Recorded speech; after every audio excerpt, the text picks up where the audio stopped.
What's up, everybody? Rob here. So, Venice, well known for its canals, its festivals, and its utterly insane electoral system. So here we go, how to elect a Venetian Doge. So elections are nothing new. They date back to ancient Greece, and even in the Middle Ages there were other republics as well. Although it wasn't exactly the norm, there were a few, for example Venice, like we're talking about here, but also Genoa, and technically the Holy Roman Empire and Poland and Lithuania were elected as well. They were elected monarchies, but that was only for the nobles to elect among themselves, but details. The Venetian Republic was ruled by a chief executive by the name of Doge, or had the title of Doge. And he ruled for life and was for all practical purposes a sovereign prince, or the rough equivalent of a sovereign prince. And upon the death of a Doge, a new one would have to be elected. It was not a hereditary position. So what exactly was done, or how was this done?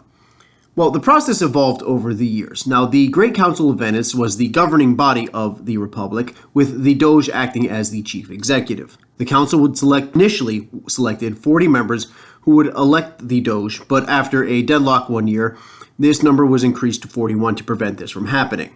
We won't go into the whole story of how this was arranged. There's actually a really good book called Venice by Thomas F. Madden. You can check that out for details. Any event, the election process would continue to be updated over the years, and in 1268, a new system would come into being, and it would carry on until 1797 when the Venetian Republic was taken over by Napoleon.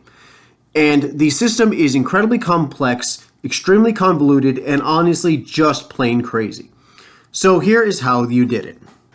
So the Great Council would convene and select from among itself 30 members, all chosen by lot.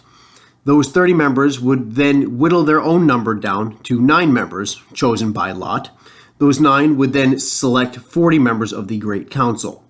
Those new 40 members would then choose by lot from amongst themselves, whittling the number down to 12.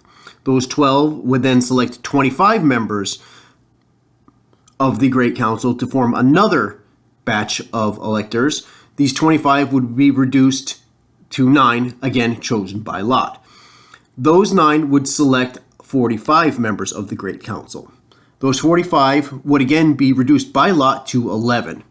Those 11 would choose the 41, and those 41 would actually elect the Doge.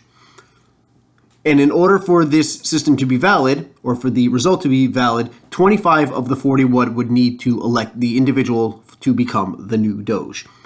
It is in fact one of the few electoral systems that rely heavily upon lot and random chance. Now the question is, why did they have such a complex and convoluted system? And the answer is pretty simple. It's actually a way to secure the election results. You see, I'm going to shock you all here, but elections tend to be somewhat prone to manipulation. We'll be generous and just say that. Things like bribery, blackmail, other kinds of underhanded stuff, well, they can be pretty common. And in order to make sure the authenticity of the results, to make sure nobody was being bribed along the way, you had so many different layers, and with so many people chosen by random chance, you reach in a bag and you pull out, you pull names out of a hat. Or I don't know the exact system. I just know they chose lots. Exactly how that looked, I don't know. But when it's open to random chance like this,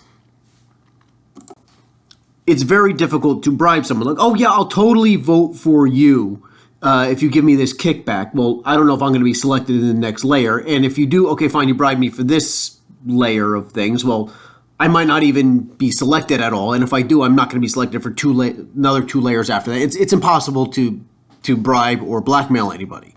Or maybe not possible, but it's an extremely difficult situation. And that's why it was put in place. And surprisingly, the system was actually fairly stable. It's remained intact, virtually unchanged from 1268 until 1798 when Napoleon took over Venice, ending the centuries-long process. And nowadays, there is actually a leader of Venice. He is just a mayor, not a Doge, which is kind of disappointing. I would just take the title if I was the mayor of Venice, but that's just me. And apparently it's just elected by simple majority. I could be wrong. There could be more involved in that, but I don't care enough, and it's not nearly interesting for me to talk about. So yeah, that's it. Just a real quick video here, way shorter than the things I normally do, but I've been busy. I just heard about this particular factoid, and I figured I'd share it with all of you. Hope you found this interesting and entertaining. Anyway, please hit the like and subscribe button. More videos coming out whenever I get around to it, and have a good day. Or don't have a good day. You're adults, have any kind of day you want. See you all later.